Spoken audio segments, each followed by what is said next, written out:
हिंदू धर्म की पवित्र ग्रंथों में से एक श्रीमद्भागवत गीता को माना जाता है। भगवान श्री कृष्ण ने कुरुक्षेत्र में महाभारत के युद्ध के दौरान अर्जुन को गीता का संदेश सुनाया था। बता दें कि श्रीमद्भागवत गीता में भक्ति योग, कर्म योग, एकेश्वरवाद, ज्ञान योग का बहुत ही खूबसूरत तरीके से वर्णन किया गया है।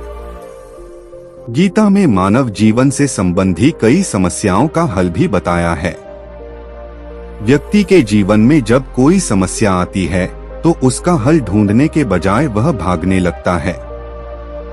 जिस प्रकार महाभारत के युद्ध के दौरान अर्जुन अपनों को खोने के डर से काफी निराश हो गए थे, इसी तरह कई बार हम भी जीवन में कई समस्याओं को देखकर विचलित हो जाते हैं। ऐसे में श्रीमद्भागवत गीता आपके काम आ सकती है। भगवान कृष्ण ने गीता के माध्यम से व्यक्ति को सुखी जीवन जीने के कई तरीके बताए हैं।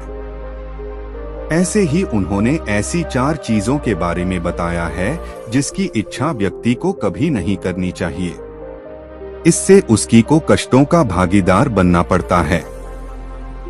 श्री कृष्ण कहते हैं कि व्यक्ति को अगर अपना या फिर घर के सदस्यों का पेट भरता है तो खुद मेहनत करते कमाए गए पैसों से खरीद कर भरें। किसी दूसरे के अन्न में खुद का हक न समझें, क्योंकि वो अन्न भी किसी के द्वारा की गई मेहनत के बाद ही मिला है। ऐसे में अगर आप पराया अन्न की इच्छा रखते हैं, स्वास्थ्य पर अच्छा असर नहीं पड़ता है। कभी भी दूसरे को धन को अपना नहीं समझना चाहिए। अगर आपने किसी का धन छल से ले लिया है तो उससे कई गुना अधिक चुकाना पड़ सकता है। यह धन स्वास्थ्य, शिक्षा या फिर किसी अन्य तरह से खर्च हो सकता है। कभी भी दूसरे को धन को अपना नहीं समझना चाहिए। अगर आपने किसी का धन छल से ले लिया है तो उससे कई गुना अधिक चुकाना पड़ सकता है। यह धन स्वास्थ्य, शिक्षा या फिर किसी अन्य तरह से खर्च हो सकता है। पराई स्त्री की इच्छा रखना महापाप माना जाता है।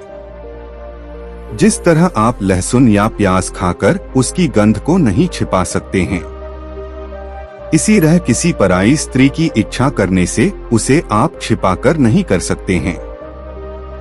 ऐसे में आप अपनी मन और भावनाओं में नियंत्रण रखें, जिससे खुद के साथ घर वालों का सिर कभी न झुके। श्री कृष्ण कहते हैं कि व्यक्ति को कभी भी दूसरों की निंदा नहीं करना चाहिए। इससे वह दूसरों की ही नहीं बल्कि खुद का नुकसान करता है। निंदा से किसी भी मनुष्य की बर्बादी शुरू हो जाती है। वह दूसरों के सामने बुरा साबित हो जाता है। इसके साथ ही उसके ऊपर किसी भी तरह का विश्वास, प्रेम नहीं रखते हैं। क्या आप भी करते हैं दूसरे की निंदा? तो लाइक, शेयर, सब्सक्राइब करें।